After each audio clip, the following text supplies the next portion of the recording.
I love Splatoon. Amongst the sea of good yet predictable first-party titles Nintendo released during the Wii U era, Splatoon stood out as a fresh, radical new IP with a lovable aesthetic and a new take on a genre that the company typically avoided. However, while I love these games, I have admittedly only viewed them as multiplayer experiences, something I play with a couple of friends online for a while, but rarely by myself. I've always been aware of these games' single-player campaigns, and I've actually heard people seem to like them a lot, but I've never played them for myself. That needs to change. So, in preparation for Splatoon Raiders, I thought now would be a great time to dive into each game's single-player campaigns and see what makes them so beloved. How does Nintendo manage to take mechanics intended for the unique push and pull of Turf War and make them fun by yourself? Well, let's find out together. So this video will be formatted a little differently than my usual retrospectives. I'll be writing each of my reviews for these campaigns as I play through them without knowing what's coming next, to convey what it was like playing these for the first time, and also to see how they have evolved over time. I saw Cvit do this with the Sly Cooper games and thought it would be a fun way for you to experience these campaigns with me.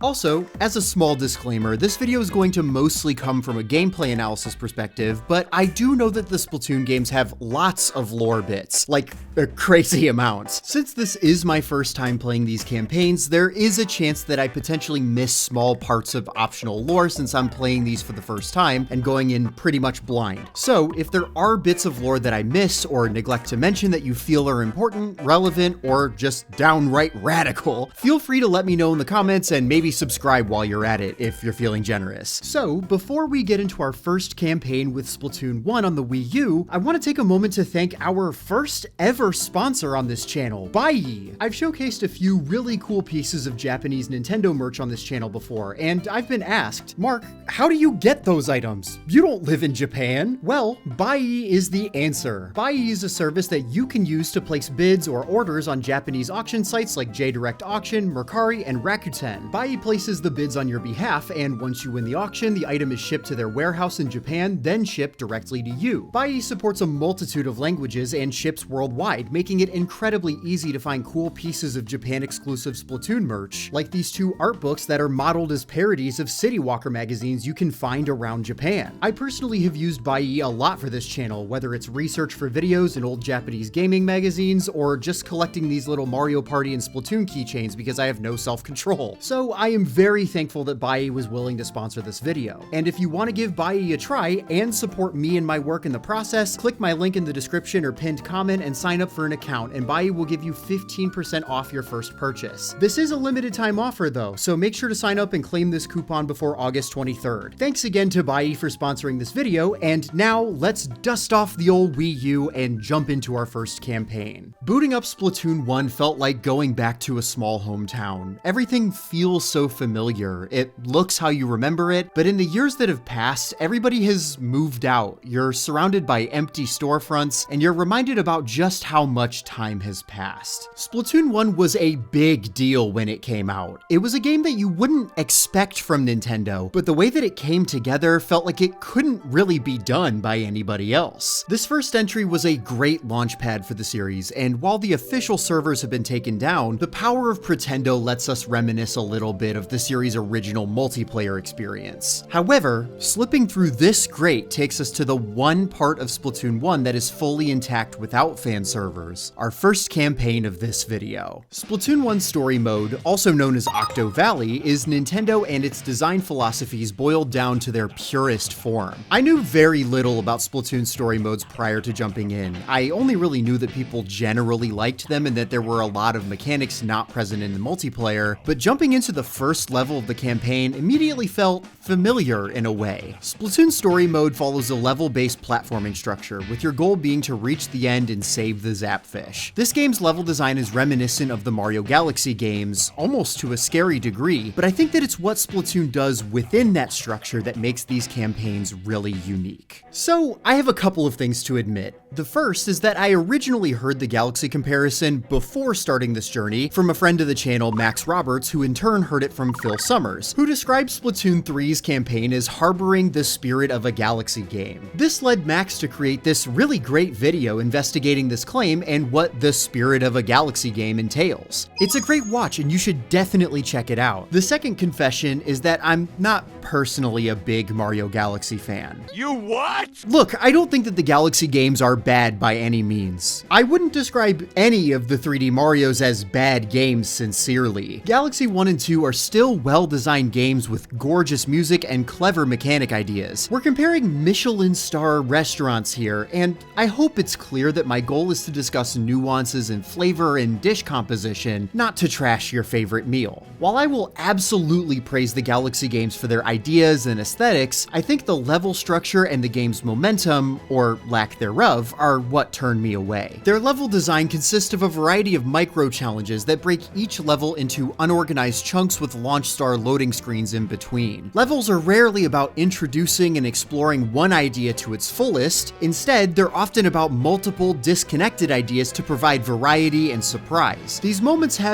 insane spectacle, and there is fun to be had in the micro-challenges on these planetoids, but I find blowing the level up into isolated clusters less compelling than, say, 3D Land and Worlds levels that are more concise, cohesive, and fluid in their design. Since you're on these teeny planetoids for a lot of the game's levels, this causes the Galaxy games to feature some of Mario's most stiff, rigid movement in the series. Where older games like 64 and Sunshine feature a Mario who is flexible and able to build a lot of speed through his robust kit, sometimes maybe a little too much speed, Mario Galaxy is very segmented and intentionally slows you down. Your long jump doesn't take you as far, you can't dive and roll, the game is constantly killing your momentum when you jump and bringing you to equilibrium, so you don't launch yourself into orbit when hopping from planet to planet. It makes Mario feel less like Mario, at least to me, and more like a slower paced puzzle platformer. However, Splatoon recontextualizes this structure in a way that I think works even better. Splatoon's developers were very obviously inspired by the 3D Mario team, but Octo Valley is much more comfortable within a slower paced puzzle platformer structure that I think places a strong emphasis on the mode's ideas. While Mario Galaxy's many planetoids feel like they break up the platforming too much, in Splatoon it feels a lot more natural, like you're leaping between multiple battle simulations, so the micro-challenge structure works a lot better. Beyond that, the levels in Splatoon are cohesive and holistically designed, making each level's ideas shine bright. Every level usually revolves around some unique mechanic, whether an enemy type or an object, and that idea is properly introduced, escalated, twisted, and concluded satisfyingly. Let's take the floating sponge garden level as an example. This is a level all about the sponges that you can find in the multiplayer maps and how they can expand or shrink depending on who's shooting at them. The first section introduces this concept in a safe environment with solid ground beneath you at the start, so you can reset if you need to.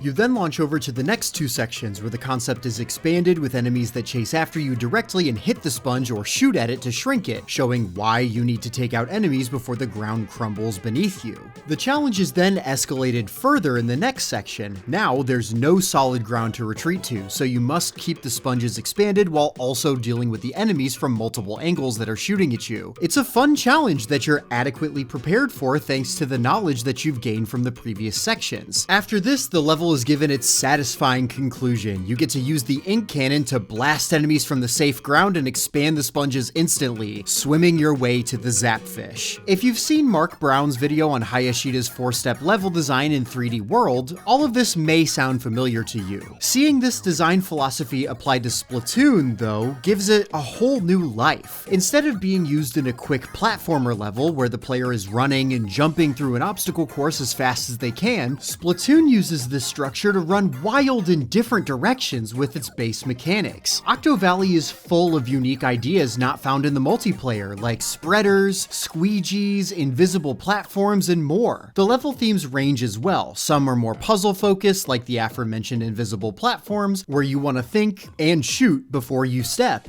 and others involve you using the swimming mechanics to scale moving platforms in your squid form, something you would never have to do if you were just playing the multiplayer maps. Some of the more acrobatic levels really push the limits of Splatoon's swimming and platforming mechanics, and they're so much fun. My favorite example of this is Tumbling Splatforms, which revolves around these rotating platforms. The idea itself is not insanely original, Mario's been doing this for years, but it's the way that you have to ink these, then swim across as fast as you can without relying on verticality through jumps that makes this mechanic so much fun. The idea gets twisted well too. The level starts with a long, wide platform that gives you plenty of time to cross, and ends with a vertical climb across multiple skinny platforms that require quick thinking and even quicker swimming. Splatoon was able to marry Mario Galaxy segmented levels with 3D World's more cohesive level design philosophies, and I think that this resulted in a fun set of levels that are continuously coming up with new ideas. That left me in a constant state of awe at the designer's creativity. The story of Octo Valley isn't particularly memorable, if I'm being honest. There are some cool moments here where you find out that the Squid Sisters, the two characters that do the announcements of the map when you first boot up the game, are the two agents who preceded you and will talk to you as you play through some of the levels. However, the general story is as simple as the Great Zapfish, Inkopolis's power source, has been stolen, so you need to go and get it back. As you travel through the levels, you'll also find the game's hidden collectible, the Sunken Scrolls, which go into greater detail about the game's world. I personally think that the scrolls are a great idea for a collectible. If you're into the lore of these games, you'll probably be compelled to collect them all and learn more about the wars that led to the creation of Splatoon's strange post-apocalyptic Squid Kid world. However, if you're not much of a lore master, you probably won't feel compelled to collect these, and that's okay. If you're a big Splatoon fan, these scrolls flesh out that world a little more as a reward for seeking additional challenges. The presence of collectibles in these levels was a bit worrying to me at first. Personally, I think one of the weakest parts of Mario Galaxy, and especially Galaxy 2, is the strange mid-level collectibles that they try to put into each level. Mid-course collectibles in linear course clear games can be done well. I think 3D Land's Star Coins and 3D World's Green Stars are good examples of this for the most part. They're often not too far off the beaten path, so the challenge in getting them is noticing a place where your kit can be put to good use, then executing properly to reap the rewards of your skills. I also like that these have 3 per level, so if you miss one, you'll have a general idea of which part of the level it's in, so you can be a little more observant where it counts. In the Galaxy games, the planetoid structure isn't really conducive to good secret placement and execution, so in Galaxy 1's case, you'll often just do a level twice, once taking the normal route and the other feeding a hungry Luma and going down the other route. Galaxy 2 has more mid-tier collectibles, like the Comet Medals and the Green Stars, but again, the planetoids aren't really designed to hide these secrets in clever places, so a lot of them can be found just hanging around outside, smoking a cigarette, waiting to be picked up. Galaxy's levels are too restrictive for exploration-based secrets, and its movement kit is too slow for execution-based secrets. There are good Comet Medals in Galaxy 2, but generally, I find its secrets to be less fun to collect than the other 3D Marios. Splatoon's Sunken Scrolls managed to mitigate a lot of these problems. Since the levels are more cohesively designed around a particular gimmick, scrolls are usually found through some form of critical thinking using the level's central theme, which makes them so much more rewarding to find. Take the level Spinning Spreaders, for example, which is all about,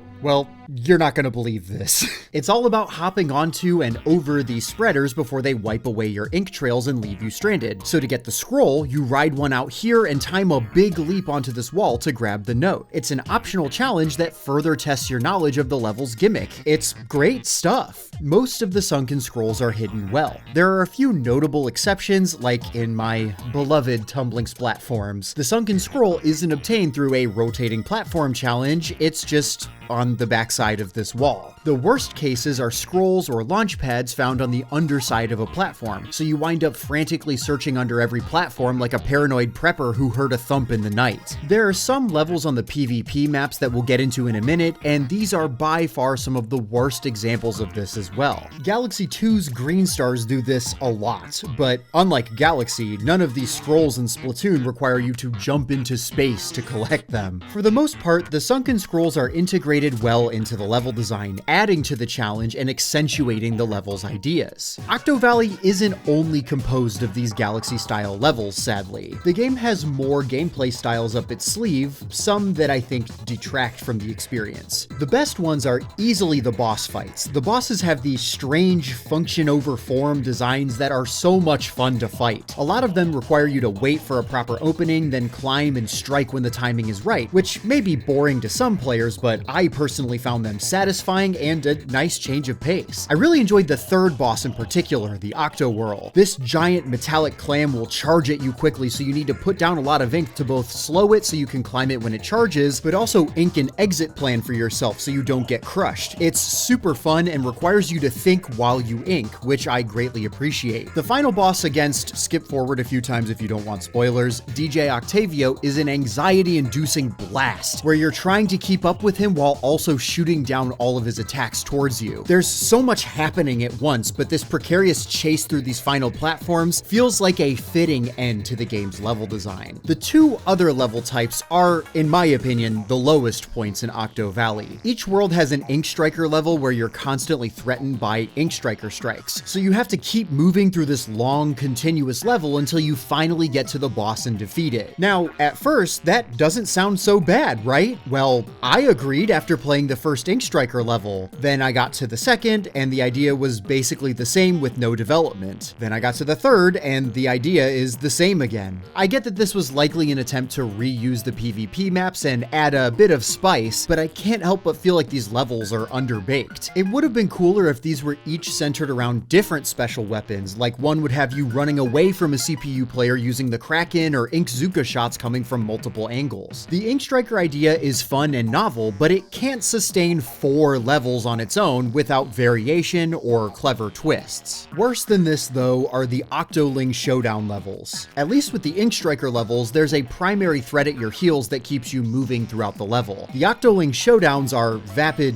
dull fights against CPU-controlled Octoling enemies with a clear path to the goal. You just follow the Orange Egg Road to the end of one of the game's main maps. In some of these, you can just straight up ignore the Octolings and probably make it to the end just fine. The Ink Striker levels felt at least like an attempt to dress up the reuse of the PvP maps as a new, unique challenge. The Octoling Showdown levels, by comparison, feel like pretty blatant padding. Octo Valley is at its best when it offers unique single-player experiences that remix Splatoon's mechanics in ways that simply can't be done in multiplayer. This just makes me wish I was playing multiplayer. I had fun with Octo Valley overall. I thoroughly enjoyed the vast majority of its battle scenario platforming levels, blending Splatoon's gameplay with Mario's level design philosophies to create something that feels incredibly fresh. The campaign was relatively short, just enough to leave me wanting more without overstaying its welcome. I'm glad that I played it, but I definitely think that there's some room for growth here, so I'm excited to see how the series progresses. But it was fun getting the Wii U out and catching up with an old friend. While I had a blast with Splatoon on the Wii U, I was excited to move over to Splatoon 2 because this was my Splatoon game. It's probably the entry I personally put the most time into. I was a Salmon Run fiend back in the early days of the Switch. However, on my route to punch my time card at Grisco Industries, I always passed this little grate and never wound up experiencing the single-player campaign, Octo Canyon, for myself. Let's change that. Splatoon 2's base single-player campaign, Octo Canyon, is a retread of the ideas found within Octo Valley. A lot of what I said about Octo Valley, referring to the level design philosophies and ideas, rings true in Octo Canyon as well, though there are some new additions and changes that are worth exploring. A lot of level mechanics like sponges, squeegees, spreaders, etc. return alongside brand new ideas like giant rideable squeegees, unfurlers, and grind rails. One of my personal favorite levels was the Secret Bowling Alley, a level all about these bowling ball enemies that you can only destroy with a well-timed shot. The mechanic is taught and twisted in meaningful ways, where you're learning to both dodge and destroy these bowling balls when needed. Then there's a twist section with huge bowling balls and a tank you can use to perfectly lob a shot and destroy one, buying you just enough time to swim up the alley and nab the sunken scroll. Then, at the level's end, there's a moving platform and bowling balls coming at you from every which way. It's a clever idea used to its full potential, and I like that. In some ways, Octo Canyon feels even a little more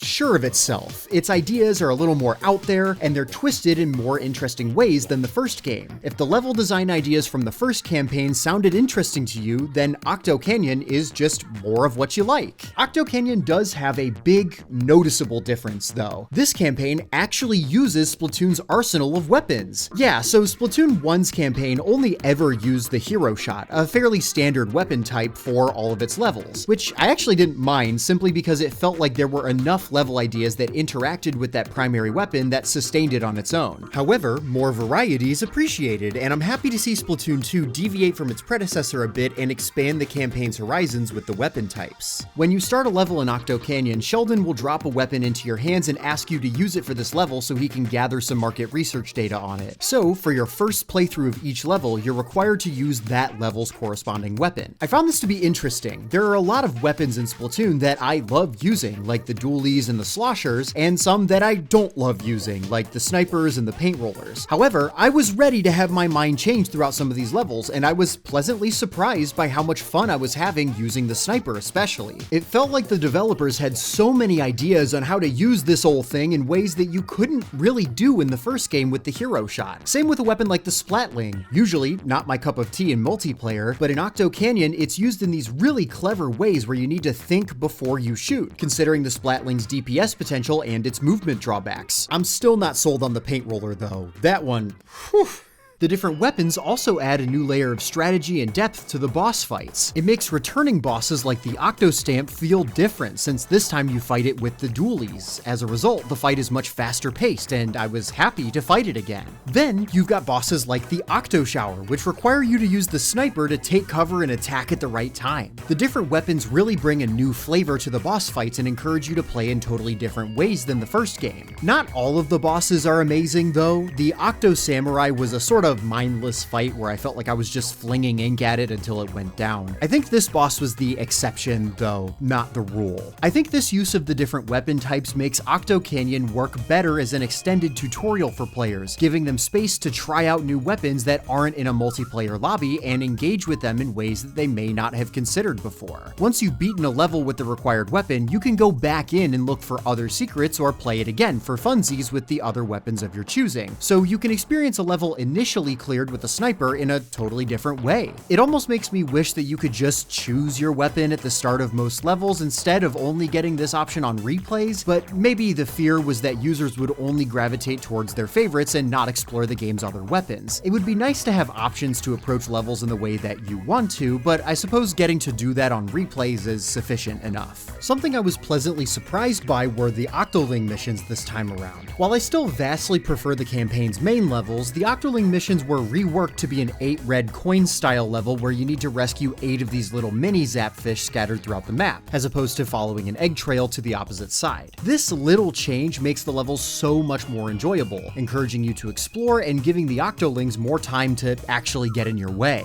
They also totally did away with the Ink Striker maps, which makes sense since the Ink Striker isn't in this game, and it ultimately makes more room for more standard levels, which I'm thrilled about. The collectibles this time around, though, have not been improved enough. The Sunken Scrolls make their return, providing additional bits of lore for why the special weapons have all been overhauled or what Callie's been up to. The Sunken Scrolls in Splatoon 2 are set up more like a scrapbook of advertisements and newspaper clippings and such, compared to the first game, whose scrolls were more of a history lesson of what created the world of Splatoon. Like the first game, these scrolls are really just nice bits of optional world building for fans who are really invested in this universe and its goings-on, but aren't required to understand anything within the story itself, which makes them a great optional collectible. The scrolls are generally hidden similarly to how they were in the first game, piquing your interest through further engagement with each level's mechanics. Every level also has a Sardinium to collect that you can use to upgrade your weapons. The Sardiniums are more directly useful collectibles, so they're often placed in more obvious areas where they're harder to miss, like Comet Medals from Galaxy 2. There's still a good amount of look under the bed collectibles from the first game. Very little has changed here in terms of placement, which I found slightly disappointing. Most of the collectible placements were good, but some left me a bit befuddled. Going back to the Sardinium, as I mentioned, these are used to upgrade your various weapons' fire rate, your ink tank capacity, and purchase bombs. This was also present in Octo Valley, but the upgrades were purchased with the eggs that you collect through the level, sort of like coins. I didn't mention the upgrades in the last section because, frankly, they're sort of inconsequential. They don't meaningfully alter the way that you approach levels or find secrets, they just make you more powerful or resourceful resourceful. The reason I'm mentioning it here, though, is because the Sardinium makes this system somehow go from insignificant to annoying. On paper, using Sardinium to upgrade your weapons should be an improvement and a great usage of optional collectibles. However, the Sardiniums are not the only thing you need to upgrade your weapons. You still need to collect an exorbitant amount of eggs within the levels to purchase upgrades. This makes upgrades incredibly grindy to actually obtain, since the challenge isn't necessarily in finding the Sardiniums, it's still in collecting enough eggs to actually use your pile of Sardiniums. I think the goal here was to incentivize you to replay a bunch of the levels so you can level up your gear, but by the time you've scrounged up enough eggs to purchase the upgrades, you've likely played all the levels out already. If the Sardiniums alone had been used for upgrades, I think this would have worked much better. Overall, Octo Canyon is just more Octo Valley, and while that is acceptable, I found myself getting a little burnt out towards the end. I especially felt this way during, spoiler warning, the final boss fight against DJ Octavio again. This time, I would argue this boss is worse because you aren't chasing him anymore. The fight instead occurs in a big open arena where you don't have to juggle his attacks in a confined space like you did the first time. The story in Octo Canyon, while it does have some cool character moments with Callie breaking free of DJ Octavio's brainwashing, is largely the same as the first. Octavio stole the Zapfish, again, you need to go return it again. I would probably argue that Octo Canyon is the better designed experience. Its ideas are a little bolder and use the game's arsenal of weapons, and the weaker level styles were improved, but it lost a lot of the freshness by not innovating enough on the first game's campaign. Octo Canyon did accomplish something worth noting though. It gave me a whole new appreciation for weapon classes that I usually don't use in multiplayer, and I think that alone deserves praise. Moving on from Splatoon 2's campaign, I found myself having fun, but honestly, I was hoping to see how the campaign ideas could evolve as I moved into the Octo Expansion. Since this was a paid DLC campaign that was released a year after the base game, I had high hopes that this campaign would take some steps to set itself apart from the base game. And oh man, it did.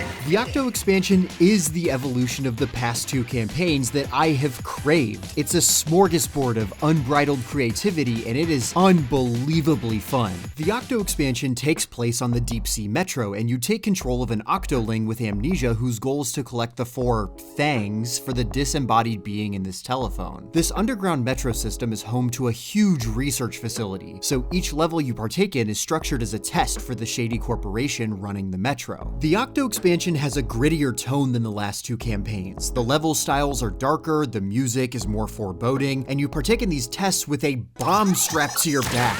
Oh my god, this is a kid's game? The Octo Expansion also tells a different story than the past two campaigns, thank god. Instead of simply chasing down the Zapfish, this time you take control of Agent 8, who is trying to recover their memories and figure out why they're in the Deep Sea Metro and how they can get out. Instead of optional lore, you get more interesting character moments between Captain Cuttlefish, who was absent for Octo Canyon, and Pearl and Marina, Splatoon 2's main idol hosts, in an AOL chat room. The Octo Expansion isn't telling a groundbreaking story or anything, the amnesia trope in particular has been done to death. But there's definitely an attempt to capitalize on some of that lore and world building from the previous two campaigns and build off of it, with the final boss being, spoilers, an AI intended to pass down human intelligence to future civilizations that decides that Inklings and Octarians are unfit for that knowledge. It decides to obliterate them and pass that knowledge down to the next intelligent species. It places the Inkling-Octarian conflict center stage and actually tells a story built upon that lore, which I personally greatly appreciate. I love that Pearl and Marina got some time to shine too. Since they were absent from the base game's campaign, it felt like a major missed opportunity to build their characters up. So it's cool that they get some time to introduce themselves to you in greater detail in this chat room, using endearingly corny 2000s internet slang and sharing demos of their songs with you. The Octo Expansion is an all-you-can-eat buffet of level ideas. I praise the last two campaigns for their clever levels built intentionally around a mechanic, but the amount of unique and clever mechanics on display in the Octo Expansion makes Octo Valley and Canyon look boring by comparison. The Octo Expansion offers a staggering 80 levels, yet somehow the game maintains its stamina throughout the entire runtime. The train never slows down, and it was impossible to put the game down until the very end of the route. The levels in the Octo Expansion are generally shorter than the previous campaigns. I'd say they're typically around half the length, though there are exceptions to this. However, the levels still manage to create memorable micro challenges within that time frame that are taught, built, and twisted quickly and naturally. Even when level ideas are reused, they're reused in totally new ways that make each challenge stand out. For example, one of my favorite recurring level ideas was the 8-ball. The 8-ball was used in a few different levels, but each had its own unique spin on guiding or launching the 8-ball, making them memorable individually. Not every idea is reusable, and I think one of the Octo Expansion's best traits is its ability to leave them wanting more. Ideas with legs, like the 8-ball, are reused in multiple scenarios, but others, like this weird car Flappy Bird mechanic, man, what is Splatoon even about?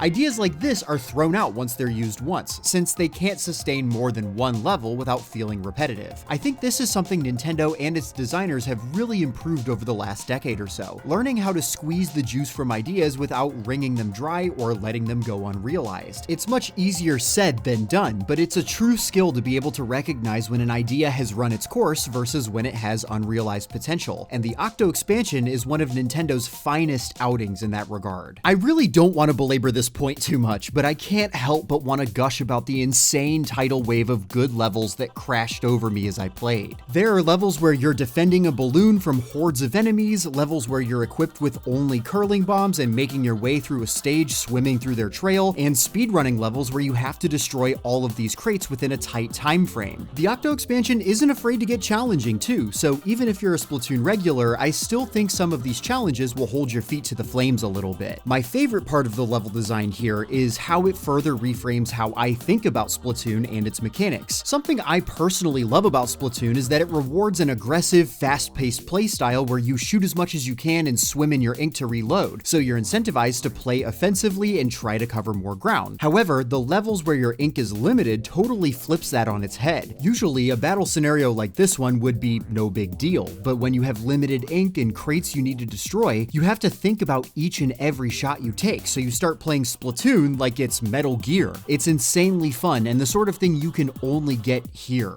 I loved it. There are tons of one-off levels that use Splatoon's mechanics in ways you wouldn't expect, from breakout clones to bullet hells to on-rail shooters to 3D puzzles. These ideas are out of left field for a third-person shooter, but the level designers found ways to make them work within Splatoon that feel like rummaging through a treasure chest, finding new gold in every corner. Another area that the Octo Expansion improves on from the previous campaigns is its use of the game's arsenal of weapons. In Octo Canyon, I praised the campaign for its usage of the series' weapon types, though I did asterisk that by saying that I wish that there was more flexibility in how you approach each level, since you can replay them with other weapons. The Octo Expansion opts to handle this in a smart way. When you arrive at the gate for the level, you'll be given options for what loadout you want to tackle the level with, unless the level is designed to be completed with a certain weapon or special ability. These different loadouts serve as a unique difficulty slider. This target practice level is a whole lot easier with the rapid-firing jet squelcher than the charger, so you're rewarded with more CQ points, the Octo Expansion's main currency, if you're able to complete it with the more challenging weapon. I love this. It's the ideal way to give players some flexibility while still giving the designers some control over how a challenge is tackled. This way, levels are created intentionally around certain weapons' abilities, like the blaster's combat or the charger's long range, but they're still replayable since players can opt into a new challenge that reframes the way that you have to think about the level. This 8-ball level can either be a casual escort mission with the Splattershot Pro, or a test of your ability to line up shots with the charger, essentially simulating a pool cue. It's an expansion of the way that Octo Canyon allows you to replay every level with any weapon after you beat it for the first time, but levels can be designed to test you more on specific loadouts. It's the best of both worlds. Since the Octo Expansion shortens and streamlines the levels, this also means that mid-level collectibles have been completely removed. I think this was ultimately for the best, which is probably not too surprising. At their best, the Sunken Scrolls were a great way to give players an opportunity to opt into an extra challenge, but removing them puts the focus more on the challenge in front of you and increases the tempo. I personally don't think there's a lot of love lost there, since the extra challenges instead move to the loadouts instead of exploration within linear levels. It doubles down on Octo Expansion's structure. Create quick, engaging levels that focus on honing your skills and challenging the player in new, creative ways. Something I also really appreciate about the Octo Expansion Expansion is its world structure. The campaign takes place on this interconnected metro map, and each of these stops, or stations, denotes challenges that you can complete in order to reach the next thing, represented by these big glowing spots on the map. In the past 2 campaigns, you had to complete every single level, but here, if you don't enjoy one particular mission, there are some opportunities to skip it and find another way over to the thing, though you will have to complete multiple strings of challenges to reach them. It allows for more flexibility on the player's end to tackle the challenges that interest them the most, but you can't avoid every tough challenge if you want to beat the game. Personally, I don't know why you'd want to skip any of these though. Out of the 80 levels in this game, I can probably count the amount that I found to be boring on one hand. They're that fun. On the subject of optional content, I did find it a bit weird that the stations where you get the things are so anticlimactic. There are a few stations with boss fights in the Octo Expansion, though they're repurposed bosses from Octo Canyon. They're significantly more challenging here though, and I thought they were pretty fun, especially the Toastmaster Double XL, which you can fight with a few different loadouts. Fighting the Octo Samurai with the Baller and the Octo Shower with the Inkjet didn't really do it for me as much, but hey, you win some, you lose some. These stations with the bosses, though, aren't directly guarding the things, so the actual stations where you pick them up are just sort of bland, empty loading platforms. I believe the goal was to allow the player to choose to take on these New Game Plus bosses if they want, as an optional challenge, but if they want to go another route to get the thing, they can, and I respect that. I think it would have been fun if you had to work for them a little more, whether that's a boss fight or a platforming challenge or something, but ultimately that's a smaller critique in the grand scheme of things. I'd also be remiss if I didn't at least make a mention of the game's final level, spoiler warning, which is an intense marathon out of the testing facility that mashes up elements of the various tests you've partaken in throughout the campaign. It's a challenging run, but it's fair and thoroughly enjoyable thanks to how well it mashes so many ideas together into a big, hearty salad of a final level.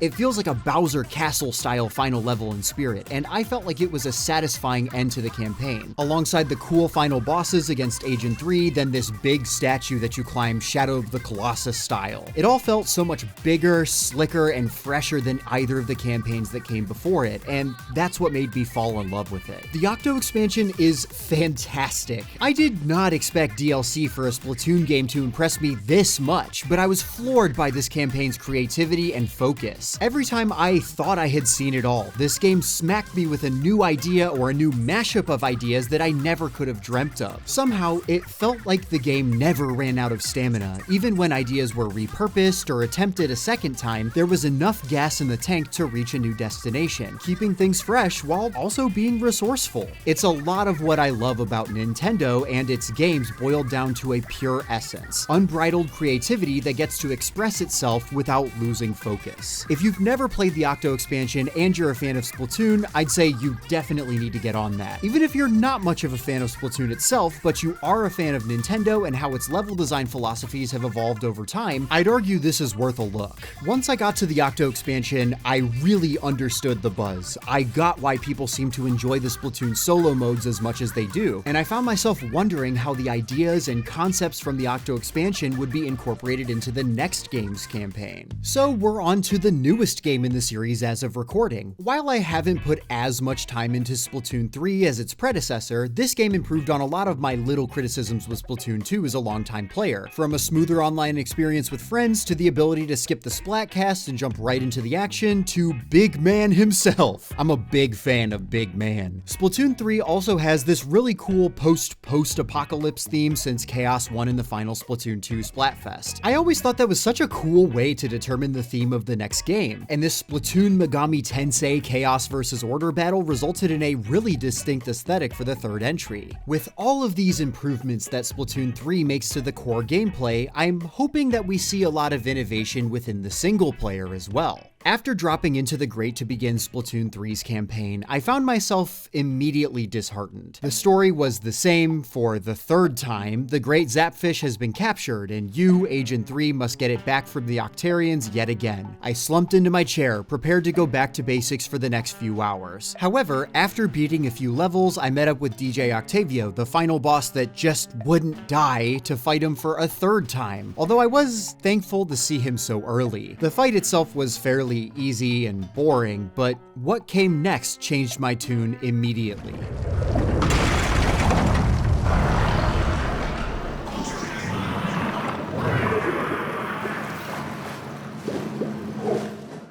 they got me good. The real campaign takes place in Alterna, a world underneath the crater that houses the Splatlands, the main setting of Splatoon 3. I love this reveal. It's so much like the underground Tokyo reveal from Shin Megami Tensei 4. Dropping down from the game's intro into the real setting is such a cool way to do a reveal. Down here, you meet up with Callie and Marie, Agents 1 and 2, and also 3, you know, like Agent 3 from the previous games. Well, in this game, they're the captain, so I'm going to refer to them as such to avoid confusion with 2 Agent 3s here. Your goal is now to investigate the 6 islands in Alterna and find Captain Cuttlefish with Callie and Marie's help. Splatoon 3's campaign, Return of the Mammalians, is a marriage of the Octo Valley style from the first 2 games and the Octo Expansion, with its own ideas sprinkled in here and there. The level structure of most basic levels is closer to that of Octo Valley, using galaxy-style planetoids to create battle scenarios or puzzle challenges. The levels are generally a little shorter than their Octo Valley or Canyon counterparts, so there are significantly more of them throughout the campaign. There are also Octo Expansion style levels in here too that follow that game's style of creating a shorter challenge around unique ideas outside of getting to the end of the level. The Octo Expansion style difficulty options with different weapon loadouts return as well, which I'm very happy to see. Meshing these 2 styles of levels helps to add some spice to the campaign and shake things up from level to level, avoiding things from getting too samey. Unfortunately, I think Return of the Mammalians is a little too comfortable resting on its laurels at times. A lot of the ideas in this campaign across both level types are reused from the previous games to the point where a lot of them gave me straight up deja vu. The Octo Expansion style levels were the worst about this. There were multiple levels that felt like repurposed Octo Expansion scraps with very little in the way of new ideas or twists. Take a look at these rail grinding levels. They look like they could be from the same game, right? This was one of the cooler, more repeatable mission ideas from the Octo Expansion, so I'm not surprised to see it make a return, but bringing back ideas is only enjoyable if you take them in new directions, and Return of the Mammalians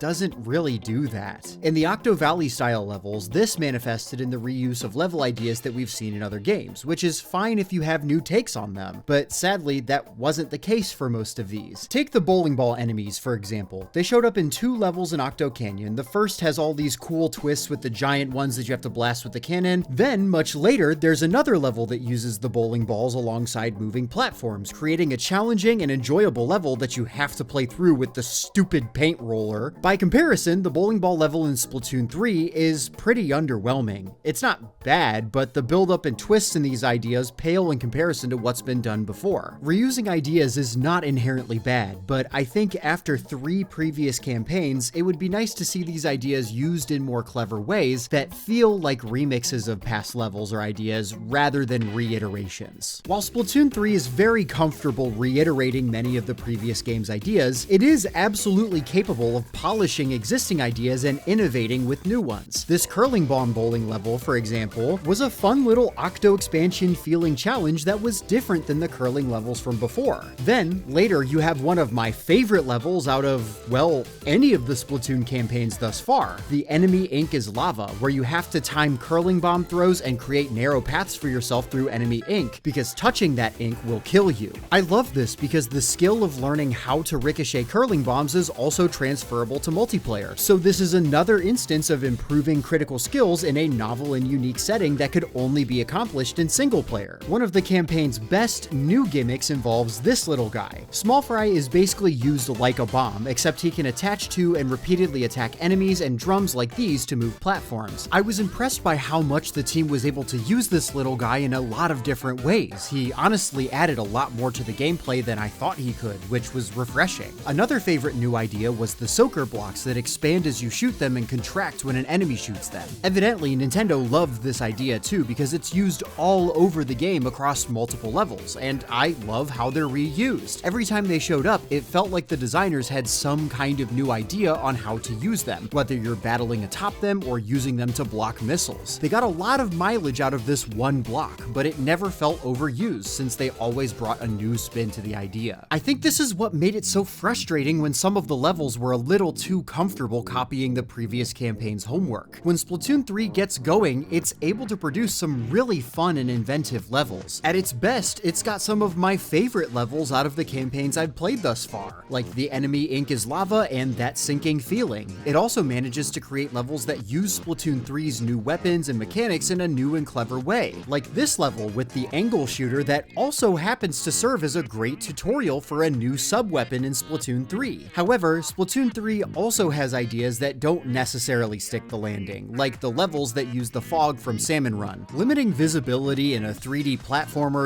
/ third-person shooter campaign is not very fun. Don't even get me started on whatever this boring-ass filler level was supposed to be. This was about as fun as watching paint dry. Return of the Mammalians is at its best when it pushes the ideas from the previous campaigns forward in a new way or polishes them with new twists, but sadly, I think it settles for good enough a lot of the time, which stings a little bit coming off the heels of the wildly creative Octo Expansion. Instead, much of Return of the Mammalians' innovation actually comes from outside the main levels. We're back exploring a big world map like the previous base games, but this time the world is covered in this fuzzy ooze that you clear to explore more parts of the map and unlock new levels. You clear this ooze with the eggs you collect throughout the levels, so unlike the previous base games, you don't have to play every level to beat the campaign, so you can explore and take on challenges that interest you the most. You're incentivized to beat all of them though and clear the ooze, because underneath that ooze are the various collectibles that you might come to expect from a Splatoon campaign. Housing collectibles in the world map, unlocked by beating the levels instead of within the levels themselves, was brilliant. This way, you slow down the gameplay on the map. Now you've got an incentive to look around and clear all of the ooze, which in turn incentivizes collectors to play more levels, and the levels, in turn, can focus on creating scaling challenge and momentum, and players don't have to frantically look around each planetoid for a sneaky scroll before they leap off. The world map becomes infinitely more interesting as not just a boarding platform for levels, but as a hub to be explored. If you want to get everything, you have to complete the levels and clear all the ooze. Finding items under the ooze is fun and compelling. The game also has tons of collectibles to find on the map, more than any campaign before it. You can find music records, decorations for your locker, and table turf battle cards that I'm totally gonna use. The Sunken Scrolls make a return, providing another look into Inkling culture and building the game's world. You get a lot of them from beating the balloon-based challenges that were actually in the previous campaigns. I just didn't mention them since they weren't really much to write home about, but now there's a collectible here that makes me want to do them all. Splatoon 3 also brings back Sardinium and totally fixes them, along with the upgrade system. Since the eggs are used to open up more parts of the world, Splatoon 3 instead uses a combination of the Sardinium and a new upgrade points currency that you simply get through playing the game, inking turf, clearing the ooze, and collecting items. So your hero gear has a skill tree, and the different levels of the tree are unlocked with Sardinium. Each upgrade is then purchased with upgrade points. It's so much more intuitive and fun. Instead of starving me for upgrades like Splatoon 2, Splatoon 3 has a system that is much more customizable and progresses at a reasonable pace. I love this, man. They really fixed a major complaint of mine with Octo Canyon. I also think Return of the Mammalians is my favorite of the campaigns thus far in terms of storytelling. We're past just returning the Zapfish. Now we've got actual interactions between Callie, Marie, and Deep Cut, who also serve as the bosses for this game since they're guarding important treasure that is throwing off your signal as you try to find Captain Cuttlefish. The boss fights are fun. I think the Shiver fight with the coolest shark in the Splatlands was my favorite, though the Mario Sunshine reference in Big Man's fight made me smile. I love how the campaign gives Deep Cut more time to shine as a trio, and the story culminates with them helping you find Captain Cuttlefish in the end, with some really fun moments with all of the characters. The final level is great too. It's a lot like the Octo Expansion's final climb, mashing together all kinds of ideas from the campaign with some new stuff and a really cool moment where you rush through a bunch of enemies with the special weapons. Once you get towards the top, you learn that, spoilers, the guy that captured Cuttlefish is the same guy that runs Grizzco, the company you work for in Salmon Run, and plans to use the eggs you collected to establish mammal dominance over the planet. I love that this ties the single player back to something you play in multiplayer, not just in the Sunken Scrolls as an extra bit of lore, but actually within the main story itself. The final boss against Mr. Grizz is okay, I guess. I suppose the whole gimmick where you collect eggs and then throw them at his wounds is kind of like what you've been doing throughout the story mode. However, the fight itself is kind of forgettable. I'd argue all the Deep Cut fights were more entertaining. The spectacle is insane though. This second phase has Sonic Adventure 2 written all over it, and it's cool teaming up with DJ Octavio, a character that I am so thankful wasn't reused again as the final boss. chaos. The story, like the past few campaigns, isn't insanely rich or detailed, but it does have more to say than the other campaigns, which I appreciate. It's worth it for those fun moments between the main cast and Deep Cut, I'd say. The Alterna-logs also provide some of the most interesting lore about the wars that led to the extinction of humans and created Splatoon's post-apocalyptic world. They're decrypted over time as you complete levels, and they contain some of the best world building out of any of the game's lore dumps, in my opinion. They tell a much more detailed, gritty account of how the humans created Alterna in an attempt to survive and build a new civilization there, along with how the Inklings migrated onto the land that became the Splatlands. It's the first time that I think the lore of the series really hooked me. The Sunken Scrolls are fun windows into the events prior to the games taking place, and the chat logs from the Octo Expansion work overtime to give Pearl and Marina the spotlight that they really should have had in Octo Canyon, but the Alterna logs tell a much more detailed story that actually interested me. I now see why people love the series lore so much, and it honestly gets my hopes up that future games might tell a richer, deeper story in the actual campaigns themselves. There's also a final Alterna log that you get as a reward for completing the game's final challenge, a gauntlet of a level that's similar to the Champions Road style final levels that we've seen in 3D Mario since Galaxy 2. It's fun and really challenging. Every skill and ability you've learned up until this point is put to the test against a marathon of tight platforming challenges, on-rails shooting, and combat against a horde of Octolings. If you're a lore master, the challenge is worth the reward to learn about Bear 03, or Mr. Grizz, and what led to the creation of Grizzco and his actions in the story. It's a cool bit of lore, but dare I say, I really wish this bit was in the story itself, rather than being told after the fact. It's a bit strange to give this villain all this backstory once you've already thwarted his plans. I feel like a cutscene explaining these events before the fight or something would have been cool, but whatever, it's cool to have it in log form too. Return of the Mammalians is a great campaign that could have been exceptional. It has a lot going for it to make it the best campaign yet. The best progression system, the best collectibles, the best story, the best additional lore contents. The only thing it failed to fully stick the landing on was the level design. I feel like the Octo Expansion spoiled me a bit here. It is a relentless barrage of new ideas and focused level design, with maybe 3 or 4 levels I didn't love, and 2 of those are the Rainmaker levels. Splatoon 3, on the other hand, reheats and serves a lot of the Octo Expansion's ideas without meaningfully changing or improving them. When it has new ideas, they can be hit or miss, but when they hit, they knock it out of the park.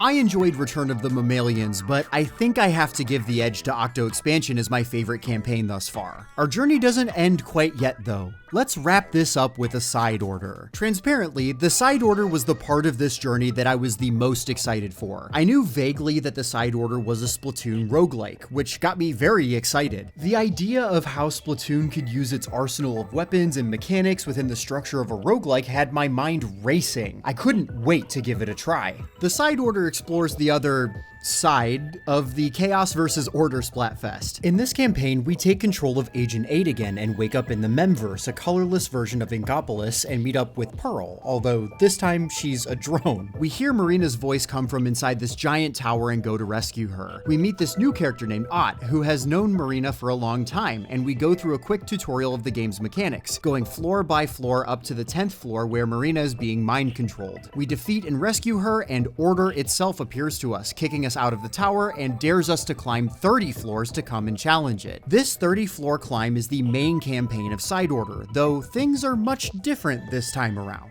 So, as I mentioned before, this campaign is a roguelike, or more accurately, a roguelite. I'll get into that in a bit. If you're unfamiliar with those terms, a roguelike is a game where you need to complete the entire game in one run. Dying or failing will send you all the way back to the beginning. Roguelikes usually have some sort of upgrade or progression system within the run, so each attempt will look different each time as you progress and create your build piece by piece, but failure results in a total reset. Some popular roguelikes that you may have heard of include Spelunky, Enter the Gungeon, and Balatro. Roguelites are very similar, but the defining difference is that you can carry over abilities or experience from failed runs to subsequent attempts to make them more feasible. For example, in Into the Breach, you can carry a pilot and their experience over into a new run if you fail, starting you off on a stronger foot than before. If all of that sounds intriguing yet intimidating, Splatoon's Side Order might be the perfect place to give this genre a try. Side Order is an extremely fun campaign, both as a twist on Splatoon Splatoon's core gameplay and is an introduction to the roguelite genre. This mode is a brilliant new idea for the series that molds with the gameplay incredibly well, but it expires quickly, so enjoy it while it's fresh. In the Spire, your goal is to survive 30 floors of challenges to make it to the top and battle order. On each floor, you'll be given the option of one of 3 challenges, and you must clear that challenge to advance to the next floor. When you start the challenge, you'll be given a chip to add to your palette that will positively impact your build in various ways. Each palette, corresponding to a notable character in the Splatoon universe, has both a weapon loadout and a chip tone bias that makes it more likely that you'll see a certain color or type of chip, usually coinciding with the primary weapon's playstyle. The chips can improve a variety of aspects of your kit. Red chips improve your damage, including close range and long distance shots, as well as your ink poison damage and special weapons. Orange improves your gun's range and bullet size, but also improves charge rate for special abilities through inking the ground. Purple generally helps with defense, like improving ink regeneration rate and slowing enemies in your ink, but it also helps things like homing attacks and decrease spread that makes hitting enemies easier. Blue chips improve movement, damaging enemies while moving, or recharging abilities while moving. The lime green chips help with a new mechanic exclusive to this mode, the combo system. If you link multiple enemy kills together, the chances of key item drops like armor and ink refills increase, providing some helpful resources mid-fight. The lime green chips can increase the combo limit and time, making things easier, and also increase the likelihood and types of items that can drop. Finally, the aqua chips are related to the Pearl drone. Pearl flies by your side and can help with a few passive abilities that you can charge similarly to your special weapon. Her abilities can come in handy as a passive that can send out random killer whales or ink strikes to help with hordes of enemies. The best one, to me, is her ability to throw out a random item during battle as well. If your build doesn't consist of many lime chips, this can be a big help at times. If you collect these 3 CD parts, Pearl can also send all enemies flying and stop spawns for a period of time, which can be huge to turn a challenge around in a pinch. This chip system blends into Splatoon and its gameplay beautifully. You can feel the effects of every chip you put into your palette as you play, and maxing out a certain attribute is so fun to mess around with. You have the freedom to choose the chips you want, so you can create whatever quirky, messed up build you'd like, though it is smart to play towards your palette's biases so you can strengthen a specific attribute to the max. For example, you start off with Pearl's palette, which has a bias towards lime chips and purple chips, so by the end of my run, I was letting lucky bombs and non-stop item drops do the work for me while I pop my ult over and over. It's goofy, it's fun, and I was absolutely hooked on this progression system. Each floor lets you choose one of 3 challenges, ranging from easy to rigorous, with the harder ones rewarding you with better chips and more membucks to use at vending machines. Side order is much more rooted in Splatoon's combat gameplay, so most of the challenge styles are focused on combat while completing a primary objective, sort of like the game's ranked modes. There are Splat Zone challenges that function very similarly to the multiplayer, just against a horde of enemies. The Turbine Tower is sort of like tower control, but you have to constantly shoot the tower instead of riding it. The 8 balls from Octo Expansion make their return as infinity balls that can't fall off the stage. Your goal is to simply guide them to the goal. These are really easy since the balls can't be lost, so the only way to lose this is to die from enemy attacks. In some cases, the enemies might even help you get the ball in the goal.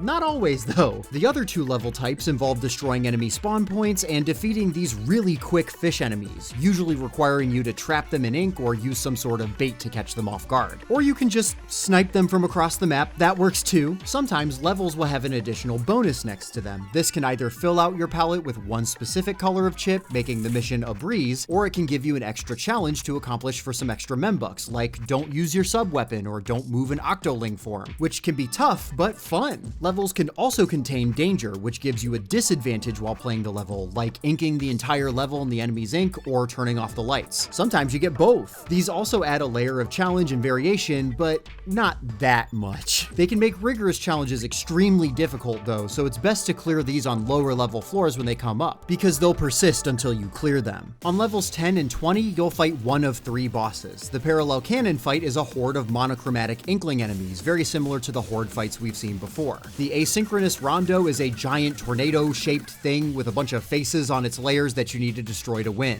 The goal here is to hide from this searchlight to make the fight easier. It's a decent fight, but definitely doesn't hold a candle to the great designs we've seen in past campaigns. The best one, in my opinion, is the pinging Martial? This big ball enemy that you want to shoot to destroy, but you don't want to roll into these bumpers because it'll generate a bunch of enemies. This requires you to think before you shoot and can get pretty hectic if you're careless, especially with special weapons like the killer whale. The pearl drone passives can actually get in the way here too, so you have to keep your wits about you. The mission types and bosses are fun the first few times around, but as I played through more palettes, I felt that the campaign's content was being stretched a bit too thin. Those first couple of runs are incredible. You'll be fighting through new levels against new enemy spawn patterns, and you'll be having a blast. However, as you go back for seconds or thirds, if you lose a run and retry, you're going to come across the same missions on the same difficulty over and over again. Retreading ground is common for roguelikes, but creating different builds and taking new routes is what keeps things from getting stale. For example, Spelunky is always fun to rerun because it procedurally generates its levels, so each run is totally different. The problem with Side Order's levels is not necessarily that you replay them, but that the levels individually are not particularly memorable or fun to return to with a different build. They're tiny battleground simulations that typically don't have much in the way of memorable set pieces or gimmicks that make each stand out. I can think of a couple of exceptions, like the soaker block level where you want to keep them up to block the missiles from reaching you while you handle the horde of enemies coming through the window, but most of the battlegrounds are empty spaces with very few interactive parts. The battlefields aren't malleable enough to make each playthrough feel particularly distinct, and the mission types are too limited to preserve their freshness. The 5 mission types and 3 bosses become stale very quickly, and while I do think that the chip system is incredibly fun to master, I think there's a lot of room for improvement on the levels that you test them in. Side Order is really lacking in enemy variety too. What you see on your screen right now is every single enemy type that can appear in the tower, including bosses. Yep,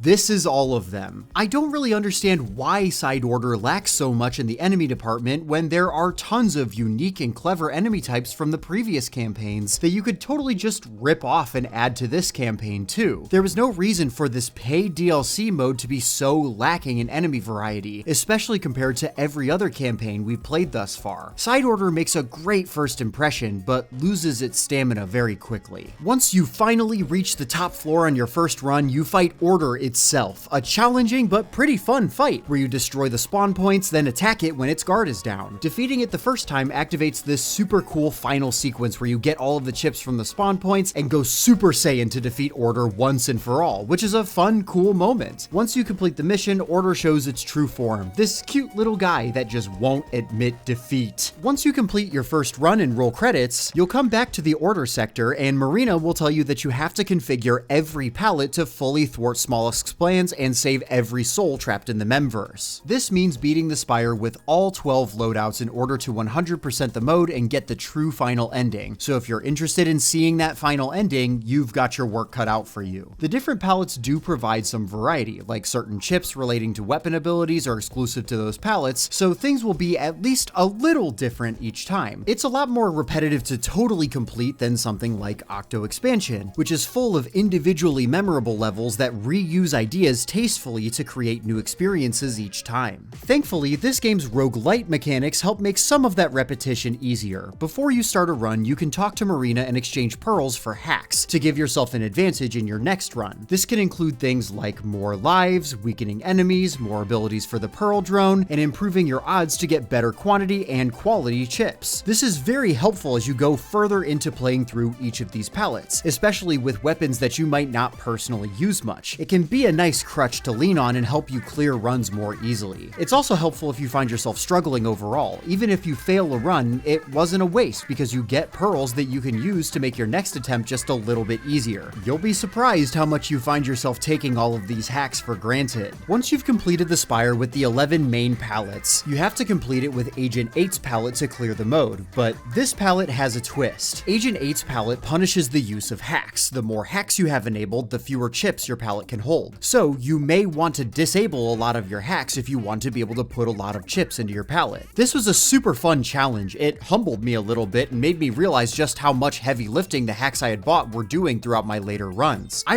really enjoyed running through the game again, tweaking both my hacks and my pallet capacity to try to create a build that worked the best. It was a fun final test. I was a little disappointed that there was no final boss that provided an additional challenge or twist on the fight I'd done that many times until that point, but whatever, the run itself was more of the reward. Speaking of rewards, as you play through runs and gather keys from beating bosses with different pallets, you'll you'll unlock Marina's dev diaries that provide a little bit of lore about why Marina created the Memverse, how everything went awry, and her dynamic with Pearl. I think Nintendo must have known that they gave Pearl and Marina a bit of the short end of the stick in the previous campaigns. The Octo Expansion gave us some cool interactions between the two and goes a little bit into Marina's history as an Octarian soldier, but the dev diaries give her even more personality and make her easily my favorite of the Splatoon idol characters. The dev diaries also connect Side Order to Octo Expansion through telling us that Marina created the Memverse with the intention of helping victims of Kamaboko, the company running the Deep Sea Metro, regain their memories from their memcakes. I love all of the dev diaries. While I wish this level of detail was in the main story itself, I'm just glad this background info exists at all. There's a lot here. I think this rivals the Alternalogs from the base game as some of my favorite bits of extra world building. The dev diaries by Ott that you get for beating Agent 8's pallets are incredibly interesting too, so if you're into the increasingly rich lore of this series, there's a lot of meat on the bone here. Overall, the Side Order was a big mixed bag for me. I think structurally, it might be my favorite of the campaigns in the series thus far. The roguelite setup is a perfect match for Splatoon, and its combat-centric levels serve as a solid tutorial/expansion of Salmon Run and its ideas. The chip system? Brilliant! The aesthetics of the Memverse? Probably my favorite out of the campaigns as well. I think Side Order is really fun casually. Those first couple of runs are easily some of the most fun I had throughout this whole experience. Once you've beaten the Spire a couple of times though, I think the car runs out of gas and the game expects you to push it the rest of the way. I really hope Nintendo revisits this roguelite structure in another Splatoon game. I think some added elements of polish, more mission types, better, more distinct battlefields that house these missions to avoid repetition. Nintendo can refine this diamond in the rough into a shimmering gem that can easily become some of the best Splatoon solo content in the series. Splatoon's single player content is fascinating. I'm really glad I played through all of these campaigns, and I feel like I discovered a few things. First, I think the Splatoon solo modes are great examples of how a single player campaign can be designed to breadcrumb players into improving at the multiplayer gameplay. Splatoon does this through smart levels that encourage you to use weapons and sub-weapons in new ways that would be transferable into the multiplayer. By playing the levels using the angle shooter, you become better at using it and more equipped to use it in multiplayer, but those levels don't ever feel like a tutorial. Secondly, these campaigns are a totally fresh and unique use of the game's mechanics that could never be explored through the multiplayer. These campaigns provide totally unique experiences that use Splatoon's typical turf inking mechanics in ways that you would never think could be possible in the multiplayer. This is a big reason why I love the Octo Expansion so much. It expanded, pun intended, the horizons of what Splatoon's weapon system and its ink-based battling could be used for, generating surprising moments around every corner. Finally, it gave me a new appreciation and insight into Nintendo's game design philosophies. As somebody who doesn't particularly love the Galaxy games, playing through these Splatoon campaigns gave me a new appreciation for the Galaxy level structure. Blasting from battle scenario to battle scenario, not knowing what's coming next, provides that continuous surprise that Nintendo strives for within each of its games. I think Nintendo has barely scratched the surface of what Splatoon and its inking mechanics are capable of. I really look forward to seeing how the designers continue to evolve the series, whether that's through focused puzzle platforming levels like Octo Expansion or a shift in genre like Side Order. Splatoon is, to me, Nintendo's essence captured in its finest form. If you enjoy Nintendo's games, I think you owe it to yourself to try out these campaigns and see what all the buzz is about. Thank you so much for joining me on this journey, and I hope that you have a great rest of your day.